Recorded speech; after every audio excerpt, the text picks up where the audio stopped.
You are not your label. The world has been slapping labels on you since the moment you were born. It tells you who you are and who you're not. It tells you what's possible for you and what's out of reach. And at some point, you believed it. I'm just not that type of person. I've never been good at that. That's not me. But who told you that? And when did you decide it was true? Because here's the truth. Labels become your story. And once you have a story, you start living that narrative. It's the power of your identity. Your identity is shaping your entire life. It determines what you believe is possible, how you show up in the world, the decisions you make every single day. And the problem, most are living inside an identity that's just too small. And at some point you made a decision about who you are, and it's just not the truth. It was just the identity that you settled into. Maybe you had a big goal, but when it got too hard, you hesitated, you procrastinated. And after doing that a few times, well, you started to believe the lie.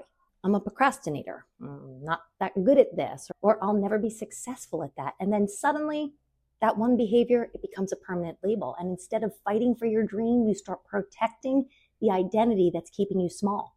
But here's the truth. Your identity is not set in stone. Your past labels do not define your future. You have the power to change the story that you're living. How do you break free? Well, step one, you get rid of the label. You stop saying, this is just who I am, or that's just my personality. Stop saying things like, I've always been this way. The identity you've been living in is not truth. It's just the one that you've been conditioned to believe by the world. So step two, rewire your mindset.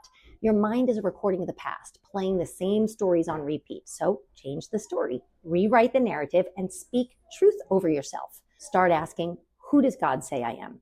What if I stopped believing the world's labels and started believing his? Because when you start aligning your words with truth, your mind will follow and you will soar. And then step three, take action before you feel ready. Stop waiting for confidence. Stop waiting to feel qualified. Step into who God says you are right now. I mean, Moses didn't feel ready to part the Red Sea, and David didn't feel ready to take down Goliath, but they said yes, and God made them ready. So take the step, make the move, start before you feel prepared, because God doesn't call the equipped, he equips the called. The choice is yours. You can cling to the story of your limitations, or you can step into the identity that you were created for.